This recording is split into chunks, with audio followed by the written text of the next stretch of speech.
In a quiet African village where dust roads stretched like tired veins across the land, lived an old shoemaker named Cato.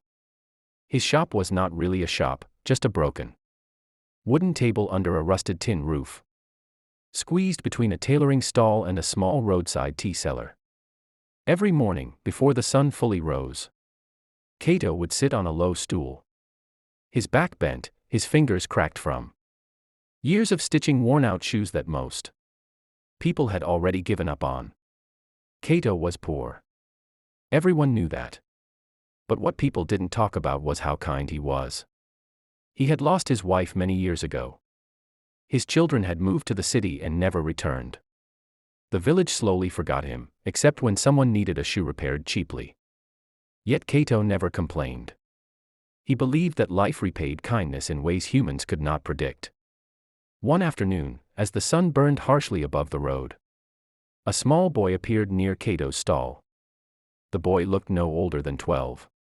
His clothes were torn, his feet bare, and his eyes carried a tiredness no child should ever have. He stood quietly, watching Cato work, saying nothing. People passed by, some looked, most ignored him. Cato noticed.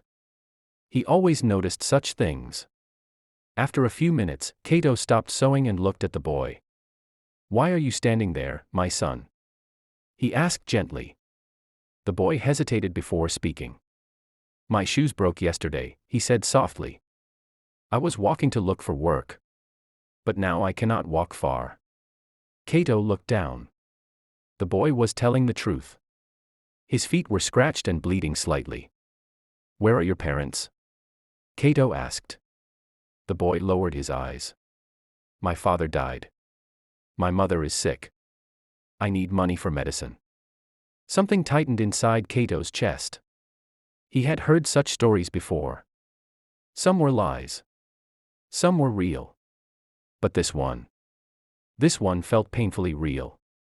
Cato stood up slowly and went inside the small wooden box that held everything he owned. Inside were a few coins, neatly tied in an old cloth. His life savings. Money he had saved for years. Money meant for his own burial one day. He looked at the boy again. "What is your name?" Cato asked. "Tund," the boy replied. Without another word, Cato knelt down and began measuring the boy's feet using an old broken ruler. He searched through a pile of discarded shoes, found the least damaged pair, and carefully repaired them, stitch by stitch, like they were made for a king. When he finished, he handed them to Tund. The boy's eyes widened. "For me?" he asked. "Yes," Cato smiled. "Try them." Tund put them on. They fit perfectly. Then Cato did something that shocked even himself. He opened the cloth of coins and placed it into the boy's trembling hands. "Take this," Cato said quietly. The boy froze. The boy froze. "This is too much. I cannot." "You can," Cato interrupted. "And you will." "But, what about you?" Tund asked. Cato smiled again. A tired, peaceful smile. "I have lived long enough to know," he said, "that when you save a life, life remembers." Tund's eyes filled with tears. He wanted to say something, but no words came out. He bowed deeply, turned, and ran down the dusty road, towards hope. People nearby whispered, "Old fool. He gave everything away. He will regret this." Cato returned to his stool, picked up his needle, and continued working, poorer than ever, yet strangely lighter. That night, rain fell heavily on the village. Cato lay on his thin mattress, listening to the sound of water hitting the roof. He wondered where the boy was now. Whether the medicine helped. Whether the shoes were still holding. He did not know that this single act of kindness had already changed the future. Nor did he know that years later, when death stood inches from his face, that same poor boy would return. Not as a beggar, but as the man who would save his life. Years passed, but the village remained the same: dusty roads, slow mornings, and forgotten dreams scattered between small shops and broken fences. Only one thing truly changed. Cato grew older. His hands shook more now when he stitched shoes. His eyesight weakened. Some days, he could barely see the thread pass through the needle. Customers became fewer. Cheaper factory shoes flooded nearby towns. And people stopped repairing old ones. Still, every morning, Cato came out, set his stool, and worked. But poverty has a way of tightening its grip. There were days Cato went to sleep hungry. Days he drank water just to quiet the pain in his stomach. Days he wondered if giving away his savings had been a mistake. Yet whenever that thought came, another followed quickly. What if that boy had died? And just like that, regret never stayed.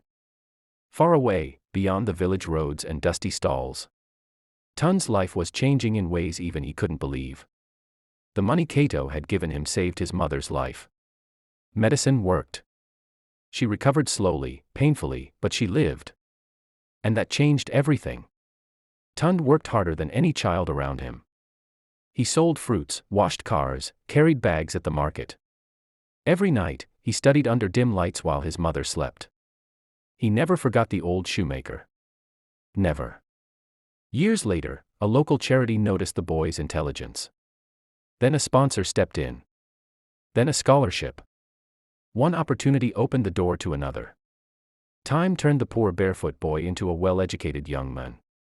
But success did not erase memory. Whenever Tund bought new shoes, he remembered the cracked hands that stitched his first pair. Whenever he held money, he remembered the cloth of coins that changed his destiny. And he made a promise to himself. One day, I will find him. Back in the village, life dealt Cato another cruel card.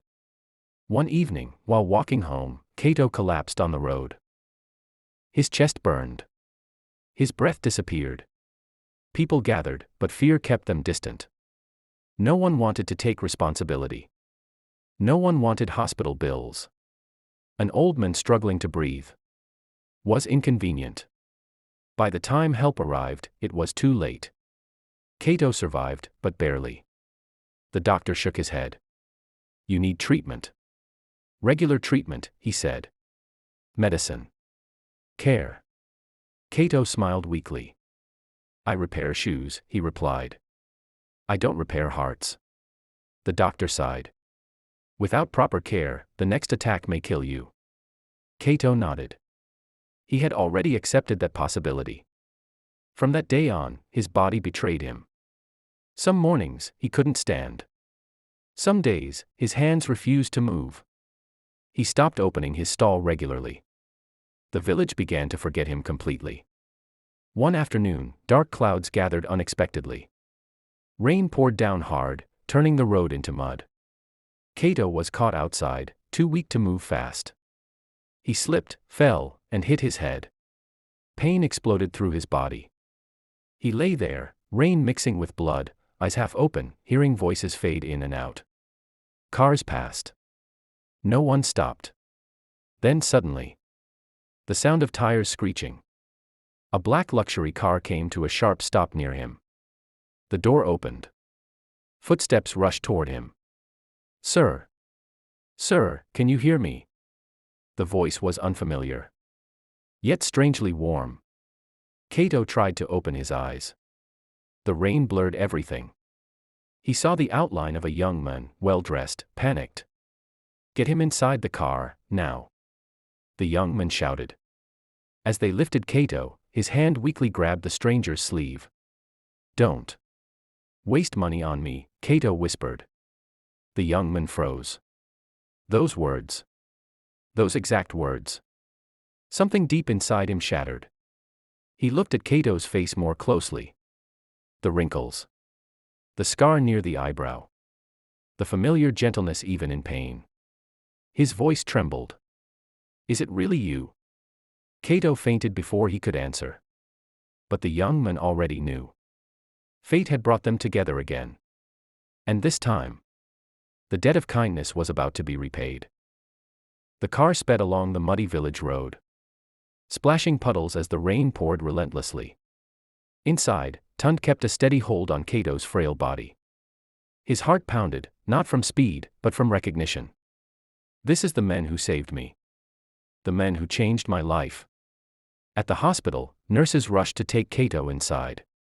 Tund followed closely, giving clear instructions, coordinating care, refusing to leave his side. Doctors and staff noticed the intensity, the determination, but no one questioned it. Inside the emergency room, Cato's condition was critical. His breathing was shallow, his pulse weak. The doctor shook his head. "This is serious. We may not stabilize him without immediate surgery," he said. Tund nodded sharply.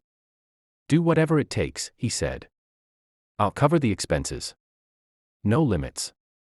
The doctor blinked. "He's a village shoemaker." "Are you sure?" Tund's voice grew firm. "More than sure. This man gave me everything when I had nothing. Now it's my turn to save him." As the doctors worked, Tund sat quietly by Cato's bedside. His mind flashed back to that rainy afternoon years ago, when a small boy in torn clothes stood at Cato's broken stall, holding a tattered bag. He remembered the shoes, the coins, the gentle words that had ignited a spark of hope in him. If Cato had not trusted him, he would have never survived, never studied, never become the man who could now save a life. Hours passed. The surgery was delicate. Cato's heart, aged and weak, had barely withstood the strain of illness. But Tund's insistence and prompt action gave the doctors an edge. When the door finally opened, a nurse smiled faintly. "He's stable. He's going to make it." Tund exhaled deeply, relief washing over him. He grasped Cato's hand gently. "You saved me once," he whispered. "Now it's my turn." Cato, eyes half open, barely recognized the figure leaning over him. "Is it really you?" he croaked, voice weak. Tund smiled. "Yes. It's me, sir." "Tund. You saved my life when I was nothing. Now I'm here to return the favor." Cato's lips trembled. A soft laugh escaped, filled with disbelief and gratitude. I never expected," he whispered. "All these years. You remembered." Tund nodded. "I never forgot. How could I? You gave me hope when no one else did." That evening, rain still pattered outside. But inside the hospital room, a quiet warmth settled. For Cato, the world seemed different. Not because of wealth, not because of fame, but because a life he thought forgotten had circled back in the most beautiful way possible. Tund stayed the entire night, holding Cato's hand, speaking softly, recounting memories, making him laugh, and promising that he would never face hardship alone again. For the first time in years, Cato felt truly seen, truly valued. The next morning, news of the young man who had saved the village shoemaker spread quietly. A few villagers came to visit, eyes wide with awe. "You gave him your life savings," one said. "And now he saved yours?" Cato smiled, his eyes misting. "Yes," he whispered. "Kindness never dies. It waits to be returned." Tund, standing beside him, nodded silently. It wasn't just a life being saved. It was a moral lesson being completed. A debt of kindness fulfilled. A circle of humanity, finally closed. Weeks passed, and Cato began to regain his strength. The hospital became a temporary home. But Tund insisted he not return to the empty village until he was fully capable. Tund rented a small house nearby, simple but clean, and made sure Cato had everything he needed: warm meals, proper rest, and even a tiny workshop where he could continue stitching shoes without strain. Cato, humbled, tried to refuse help. "Do not waste your money on me," he said. Tund shook his head firmly. "Sir, this is not waste. This is gratitude. This is honor. You gave me a chance when no one else did. Now it is my turn." The villagers slowly began to hear whispers of the young men who had come from the city, dressed neatly, helping the poor old shoemaker. Many were curious. Some were skeptical. One day, Tund took Cato outside to the village square. There, they repaired shoes for free together. The children of the village watched, fascinated, and adults stood quietly, Seeing something they had never seen before, generosity returned, dignity restored, and hope alive. Cato's hands, once frail and weak, moved again with skill. Each stitch reminded him of the years spent giving. And each smile from those receiving his help reminded him why he never gave up on kindness. One afternoon, Tund turned to him with a serious expression. "Cato, I want to do more than just help you survive. I want to make sure your life is comfortable, respected, and remembered. Your legacy should not vanish." Cato chuckled softly, a sound like worn leather creaking. You honor me too much, boy," he said. "No," Tund replied firmly. "You taught me everything about life, patience, courage, generosity. And now, we can show the world what real humanity looks like." The next months were a quiet revolution. Tund used some of his resources to repair Cato's small workshop. He added proper tools, better chairs, and storage for materials. Together, they repaired shoes, distributed free pairs to the children, and gave advice to young apprentices wanting to learn the trade. The village slowly began to respect Cato again. People who had once mocked him now approached politely, some even offering gifts or food. Cato would accept none of it, he was beyond pride. But the recognition warmed his heart. Then one evening, a reporter from a nearby town visited. "They say you gave away all your life savings to a boy years ago," the reporter said. "And now he's repaid your kindness. Is this true?" Cato looked at Tund and smiled. "Yes," he replied simply. "It is true. But the lesson is not about money or repayment. It is about human hearts, how one good act can echo through a lifetime." The reporter's camera captured the two of them together, one old and humble, the other young and successful, side by side, smiling at the village that had nearly forgotten them both. As the camera clicked, Cato whispered to Tund, "You see, boy, kindness never dies. It waits." And Tund nodded, silently promising to honor that truth forever. Months passed, and Cato's small workshop flourished. Word of his skill and generosity spread beyond the village. Children and young adults came from neighboring towns to learn, eager to repair shoes the way Cato taught, with care, patience, and respect. Tund managed the finances carefully. He ensured that the workshop remained sustainable, and that every penny went back into helping those in need. For him, this wasn't just a business, it was paying forward the life Cato had saved for him years ago. But success, even when rooted in goodness, often attracts envy. One morning, a wealthy businessman from the city visited the village. He was slick, sharp, and dressed in tailored suits. His interest in Cato's workshop seemed innocent at first. He praised Cato's skill and offered a lucrative contract. Tund, cautious but polite, listened. "We can mass-produce your designs," the businessman said, eyes gleaming. "You'll earn more in a year than you've earned in a lifetime. Just let us take over the operations." Cato's brow furrowed. "I do not want wealth," he said. "I only want to help my village." The businessman's smile tightened. "Helping is fine. But don't you want progress? Growth? Fame?" Cato shook his head. "I want nothing more than the dignity of my work and the smiles of those I serve." Tund stepped forward. "Sir, this is not a business deal. This is a responsibility. We are not selling profit. We are building hope." The businessman's eyes narrowed.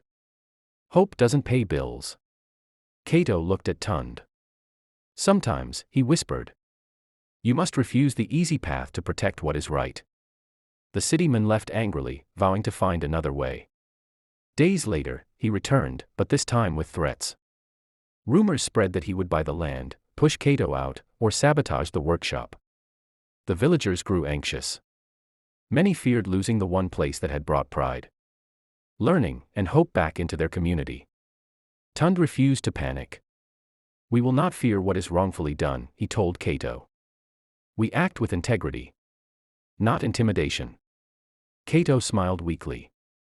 A life of kindness is sometimes tested by cruelty. One night, as rain fell heavily again, a fire broke out in the edge of the workshop. Sparks leapt dangerously close to the wooden tools and shoes. Tund and a few apprentices rushed to douse the flames. But it was clear someone had intentionally set it. Cato, frail and exhausted, could do nothing but watch. His heart sank, fearing that years of work and hope could vanish in minutes. Tund, drenched and determined, looked at him. "We will rebuild. This will not stop us," he said firmly. Cato's eyes misted. You've grown into the man I dreamed of." Tund. "Courage, kindness, and determination. You are my legacy." And in that moment, Cato realized something profound: life rewards those who act with integrity, even when tested by evil. By dawn, the villagers gathered. Seeing the fire's damage, they expected despair, but instead, they saw Tund organizing cleanup, distributing blankets and supplies, and rallying apprentices to save as much as possible. The community joined in. Their admiration for Cato and Tund transformed into action. Together, they rebuilt the workshop faster than anyone could imagine.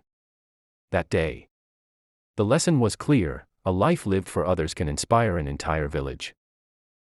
Weeks turned into months, and the workshop stood stronger than ever.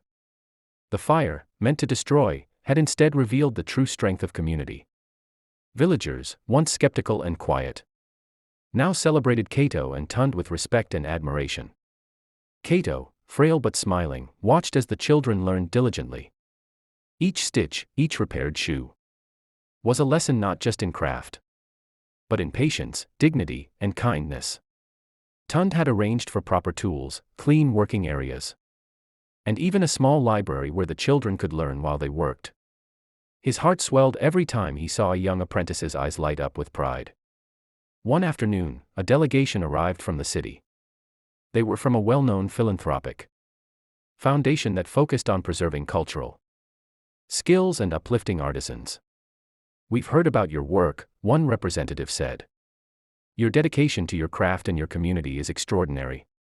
We want to provide grants, tools, and exposure so that your skills and story reach a wider audience." Cato, stunned, shook his head. I never worked for recognition. I only wish to help those in need," he said. Tund put a hand on his shoulder. "And yet, recognition finds those who deserve it," he whispered. The foundation agreed to fund workshops, apprenticeships, and events that would teach traditional shoemaking across the region. Cato's small stall was becoming a symbol of integrity, resilience, and hope. But more than recognition, there was something deeper. One evening, as the sun set and painted the village in golden hues, Cato and Tund sat quietly outside the workshop. The children laughed in the distance, repairing shoes and sharing stories. Cato reached for Tund's hand, a rare gesture for the stoic man. "You have done more than I ever dreamed," he said softly. "You honored a small act of kindness with your life. I never thought I would live to see this." Tund smiled, humbled. "Sir, you taught me that the smallest act of generosity can ripple across lifetimes. I only followed your example." Cato looked toward the horizon. The BMW parked near the workshop sparkled under the sunset. Once a symbol of wealth and status, now it represented a bridge between past kindness and present success. "You see, Tund," Cato said, "life is never about wealth. It is about heart. Today, your heart has multiplied the good I once gave in a single act." Tund nodded, his eyes glistening. "I promise, sir, I will continue your work. And I will teach the next generation what you taught me." Word spread far and wide. Journalists, philanthropists, and travelers came to witness the African shoemaker who had given everything to a boy, and the boy who returned that generosity multiplied, changing an entire village. Cato's story became a legend, not for the shoes he repaired, but for the lives he saved, the lessons he taught, and the humanity he preserved. And in quiet moments, Tund would recall the rain-soaked day when a boy with torn shoes and empty hands had changed the course of his life. He smiled, knowing one truth: kindness, once given, is never lost. By now, Cato's small village had transformed.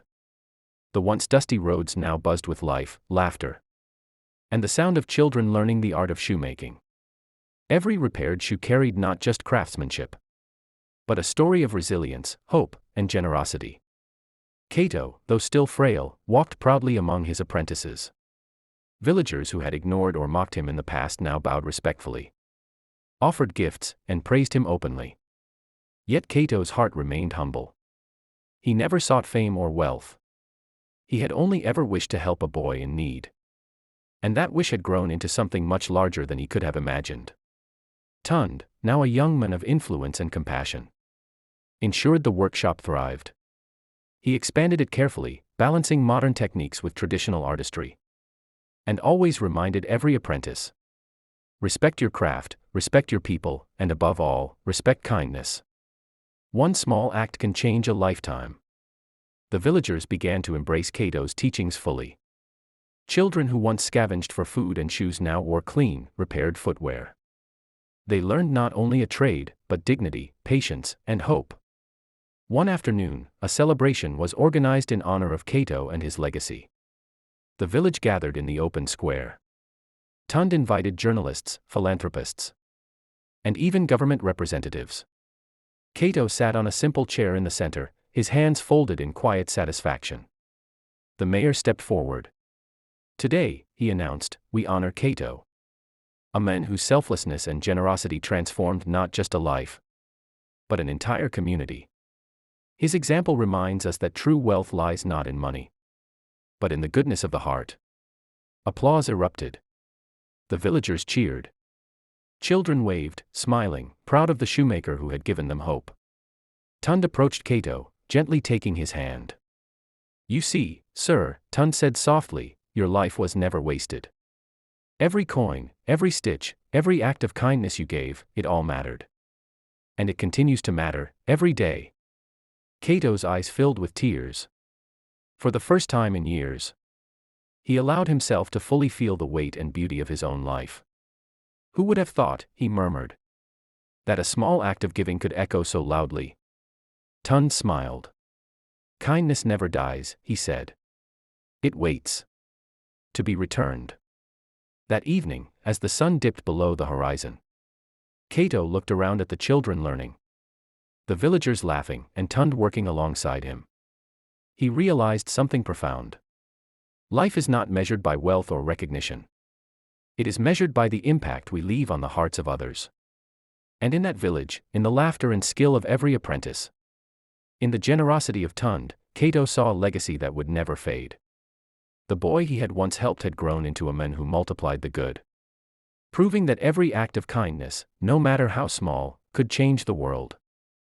Years had passed since that fateful day when Cato had given everything to a poor boy named Tund. Time, relentless as ever, had aged him further. His hands trembled more, his back stooped deeper, and his steps were slower. Yet, despite the fragility of his body, Cato's heart had never been stronger. He had witnessed the power of kindness come full circle. And that knowledge filled him with peace. Tund continued to manage the workshop, expanding its reach, teaching apprentices, and supporting the village with steady guidance. But every day, he made it a point to spend time with Cato, listening, learning, and cherishing the men who had unknowingly shaped his destiny. One evening, as the sun set, painting the village in golden light, Cato sat outside the workshop, watching children run barefoot across the road, laughing with repaired shoes that gleamed like new.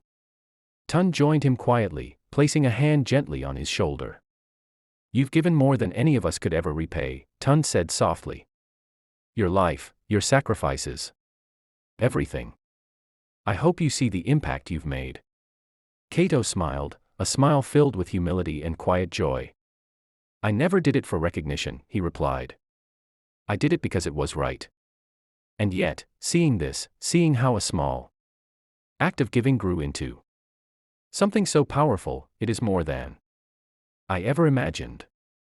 Later that night, Cato walked slowly through the village streets, now peaceful under the soft glow of lanterns. Villagers waved, children called out greetings, and the sense of community was palpable. He felt a warmth in his chest that no hardship had ever been able to destroy. He reached the small shop where he had first met Tund years ago. The wooden table was repaired. New tools neatly stacked, and shoes neatly arranged.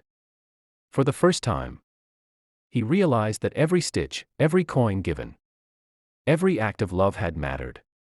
Cato whispered softly to the empty air. Life is measured not by wealth, but by the hearts we touch. The next morning, Tun surprised him with a small gathering. Friends, villagers, and apprentices had arranged a celebration of Cato's life and legacy. Cato, overwhelmed, looked around. Every face he saw represented lives he had changed, hope he had nurtured, and goodness he had spread. Tun stepped forward and addressed the gathering. This man, Cato, gave everything to a boy who had nothing. And that boy now stands here today, because of the kindness he received. Let this be a lesson: generosity multiplies. Integrity inspires, and goodness always returns. The crowd erupted in applause. Tears flowed freely, laughter echoed, and Cato felt an immense sense of fulfillment. That evening, as stars shimmered over the village, Cato sat quietly with Tund. "You've made me proud," he said softly. "No, sir," Tund replied. "You made me who I am. Everything I've done, everything I will do, it is because of your kindness." Cato closed his eyes, a contented smile forming on his lips. In the end, he understood the greatest truth of life. One act of selfless kindness can ignite hope, change a life, and create a legacy that outlives time itself. And in that quiet African village, a poor shoemaker's generosity had grown into a story that would inspire generations.